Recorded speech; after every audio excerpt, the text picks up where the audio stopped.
Ontem saiu mais um placar. E a cada pesquisa, um sem número de análises daquilo que a pesquisa mostra. Ontem saiu o Datafolha, pesquisa presidencial, evidenciando algumas coisas, estabilizando outras e dando perspectivas do que vai acontecer, do que pode acontecer.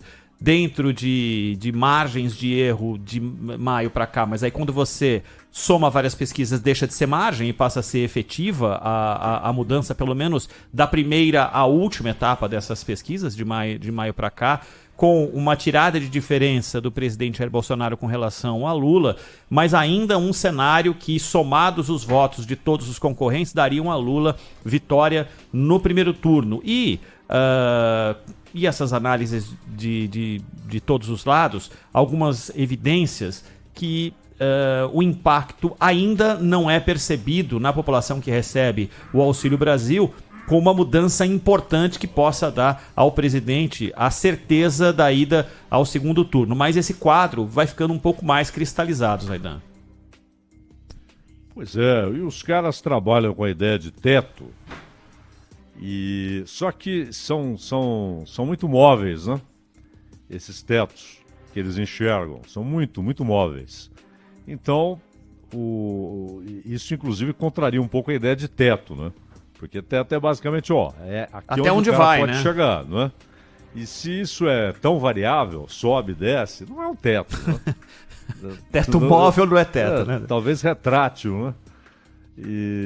Então é meio estranho, mas de qualquer maneira, essa diferença continua imensa e basicamente o que você tem, imensa no Datafolha, né? Uhum. Mas basicamente o que a gente tem, o Datafolha é o único instituto que, pelo menos nas últimas pesquisas, é claro, que aponta a possibilidade de vitória do Lula no primeiro turno. A possibilidade, né? O que ele mostrou nessa pesquisa é uma possibilidade menor de ele ganhar no primeiro turno. Mas é o único, tanto que se você tem votos válidos, ele fica acima de 50%. E 50% dos votos mais um já é o suficiente para o sujeito liquidar a fatura no primeiro turno. É o único instituto que traz essa possibilidade como real, palpável, possível. Mas os outros não. Os outros mostram uma diferença que também tem variado muito.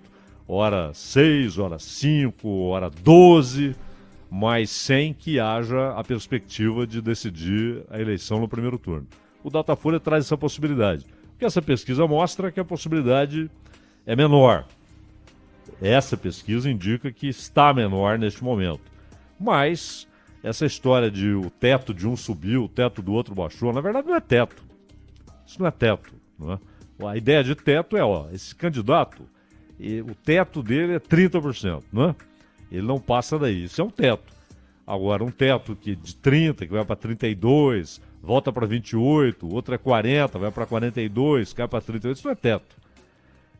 Até porque ainda existe uma dúvida, ou duas importantes, né? Primeiro, abstenção. Isso é do ponto de vista dessa possibilidade que o Datafolha traz de vitória em primeiro turno. Isso depende muito de abstenção, porque são os votos válidos que contam. E aí também o percentual de votos nulos, em branco, etc. E, claro, como será o comportamento de alguns eleitores da turma que está lá embaixo, do Ciro para baixo. Então, todo mundo que está dizendo que vai votar no Ciro vai manter isso, ou se tem o Lula como segunda opção, vai escolher votar no primeiro turno para ver se liquida a fatura, se pegar como base o Datafolha. Então ainda há muitas perguntas aí que só serão respondidas no dia 2. Agora, uma coisa está certa, Ronald. Tem gente errando feio na pesquisa. Porque as diferenças são muito grandes. Né? Muito grandes. Isso daí o duro é que é uma resposta que só vem no dia ou na noite da votação no dia 2 de outubro, né? Não tem como a gente descobrir, a gente vai ter que engolir essa diferença e levá-la até a noite da abertura das urnas, né? Agora, uma coisa, Zaidan, importante que que tem no Datafolha, e eu acho que os candidatos devem ter uma atenção muito especial, as equipes que dão a qualificação dos números, né? Que percebem nas rejeições o grande desafio, né, dos candidatos. Importante ou não importante, cogite a possibilidade de votar em você, porque se está dentro da margem de rejeição, não vai votar de jeito nenhum. E hoje a rejeição, segundo o Datafolha, é 51-37, a rejeição maior para o presidente Jair Bolsonaro contra 37 do ex-presidente Lula. E também a consolidação do voto. E talvez seja mais ou menos parecido com a história do teto, né? Se está consolidado é que não muda mais. Mas aí depois, esse 75 de repente baixa para 74, digamos assim. Então significa que não era tão certo assim. Mas é um número que vem junto com aqueles divulgados. Rejeição e consolidação do voto, Zaidan, são dois que devem fazer com que as equipes arranquem os fios de cabelo, né? Existe a rejeição, mas ela não tem causa única, né? Você tem diversas motivações para uma rejeição. Algumas estão determinadas e são irremovíveis. Outras não. O sujeito pode hoje rejeitar, dizer que não vota de jeito nenhum e mudar de opinião um mês depois. Isso aí tem a ver, por exemplo, quem rejeita o Lula ou rejeita o Bolsonaro porque não vai com a cara. Não gosto do jeito que fala, do jeito que age. Então, esse cara vai manter essa rejeição ao Lula ou ao Bolsonaro, ou a ambos, né? Porque existe isso, tem gente que não vota em nenhum dos dois de jeito nenhum. E isso vai ficar claro no eventual segundo turno. Além disso, você tem a rejeição por algum conceito firmado. Então, o cara acha que o Lula, apesar do desimpedimento para que ele concorresse, o sujeito acha que ele é culpado naquilo que ele foi condenado. Aqueles casos de corrupção, etc. Esse sujeito dificilmente vai mudar de opinião, vai continuar rejeitando. Ou o sujeito que tem um conceito específico sobre o Bolsonaro. Por exemplo, nunca engoliu as loas do Bolsonaro ao Ustra. Isso é uma coisa irremovível. Não é? O cara fala, nossa, o cara elogiava o Ustra. Eu não voto desse sujeito de jeito nenhum. Isso não vai mudar. Agora, porque não tem um fato novo para mudar isso. Agora, se você tiver... o cara está insatisfeito com o Bolsonaro, estava tremendamente insatisfeito porque estava sem dinheiro no bolso. Se essa situação muda em um mês, seja com, para quem precisa, o Auxílio Brasil mais gordo, né? R$200 mais gordo, seja porque a economia melhorou e aquele cara que estava sem dinheiro consegue um emprego ou passa a ganhar mais, se melhora, ele pode mudar. Então, o outro tinha uma rejeição ao Lula por esse ou aquele motivo e, de repente, vendo uma entrevista, um debate ou esclarecendo alguma coisa, uma coisa que ele não sabia, ele pode mudar. Agora, alguns conceitos são irremovíveis. Algumas posições não vão mudar. Eu acho que a maioria dos que dizem não voto nesse cara de jeito nenhum, a maioria vai manter essa posição. Seja em relação ao Lula, seja em relação ao Bolsonaro. Agora, outros não, porque a motivação para a rejeição é uma motivação ali, às vezes efêmera, né? Ela desaparece, a causa desaparece para a rejeição. Por isso que eu acho que também isso é móvel, né? A rejeição sobe um pouquinho, desce um pouquinho e tal, em razão desses motivos que são, por natureza, móveis. Agora, aqueles que têm rejeições conceituais, fundamentais, não vão mudar, né, Ronald? Esses eu acho que não mudam de jeito nenhum. Agora, eu estava pensando aqui num negócio que me tira o sono. Imagina como é que vai ser essa resposta. Vamos lá.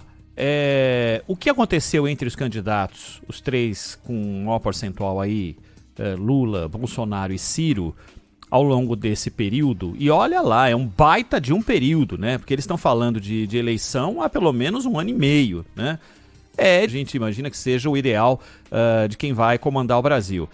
Eles estarão lado a lado no domingo que vem, aqui na sede da Band, no debate presidencial, que será transmitido também pela Rádio Bandeirantes. Lado a lado, literalmente, porque Bolsonaro, Lula e Ciro estarão em 3 púlpitos, um do ladinho do outro, né? Um do ladinho do outro.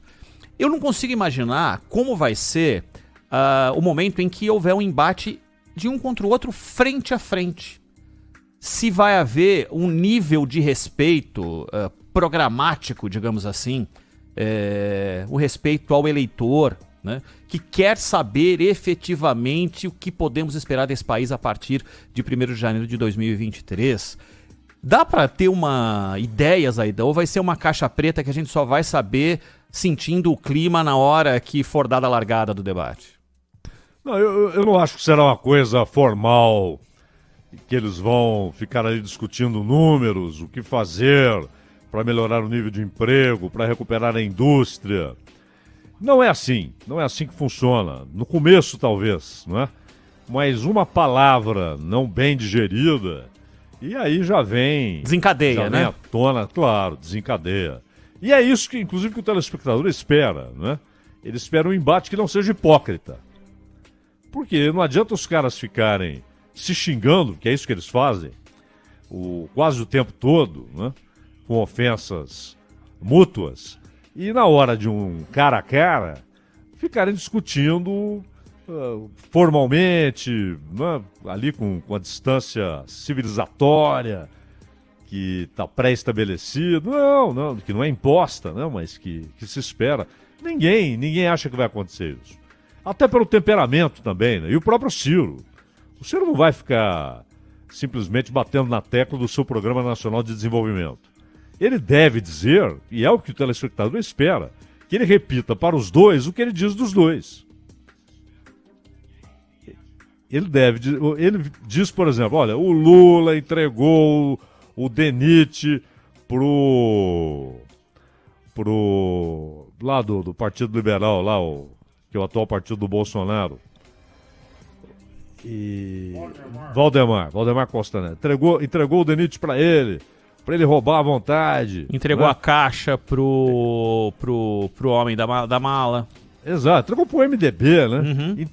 Entregou Furnas pro Eduardo Cunha, e o Eduardo Cunha conseguiu ali financiamento para ser feito presidente da Câmara, e o Lula me disse que não entregaria de jeito nenhum, disse para mim. Ele tem que dizer essas coisas. Ele disse que o Bolsonaro é corrupto, entregou o poder pro Centrão, e além, claro, de outros adjetivos que ele usa, aliás, que o Lula também... O Lula, aliás, os advogados do Lula querem ter de volta o direito de chamar o Bolsonaro de genocida, né? É interessante isso. Se você diz que alguém é ladrão, você tem que ter provas. Senão você tem de remover aquele conteúdo. Você não pode dizer aquilo. Você pode até ter de pagar ali uma indenização se você falou sem provas que alguém é ladrão. Se você fala que um cara é genocida... da mesma maneira, é até mais grave, né? Convenhamos. Então, os advogados querem que ele tenha o direito de manter aquele conteúdo que ele chama o Bolsonaro de genocida. Enfim, são xingamentos pesados, muito pesados, e o telespectador, ele não espera que, quando os três estiverem um ao lado do outro, que eles partam ali para um festival de falsidades, de hipocrisia, de falsa postura civilizatória. Que eles sejam sinceros, digam um na cara do outro aquilo que um pensa do outro. E, inclusive, porque quando esses xingamentos vêm acompanhados de uma acusação concreta, o outro vai precisar responder. Então, em algum momento, o Lula vai ser colocado frente a frente com a questão de que ele não foi absolvido, segundo o próprio Fux. Houve uma descondenação por aspectos formais, disse o presidente do Supremo, não é? Por aspectos formais. O Bolsonaro, que foi chamado de genocida pelo Lula, pelo que ele fez e o que ele não fez no enfrentamento da pandemia, também terá de responder a isso, claramente. Não adianta eles ficarem ali, olha, minha proposta para a reindustrialização do país, ou para aumentar a balança comercial, ou para a geração de empregos, isso é vital, isso é importante, na verdade isso é que importa.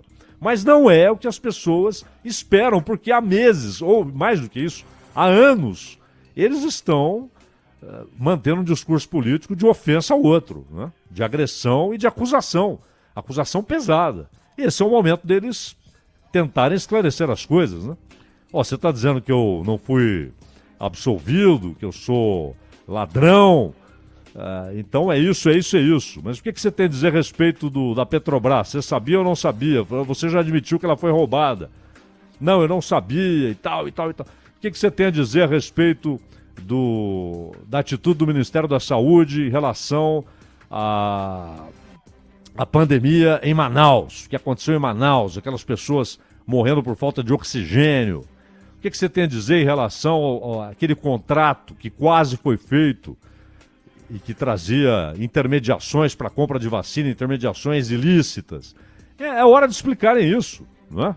Não adianta eles ficarem ali numa conversa formal, educada, e na entrevista, logo depois do debate, assim que o repórter chegar com o microfone, o cara desatar a xingar o outro.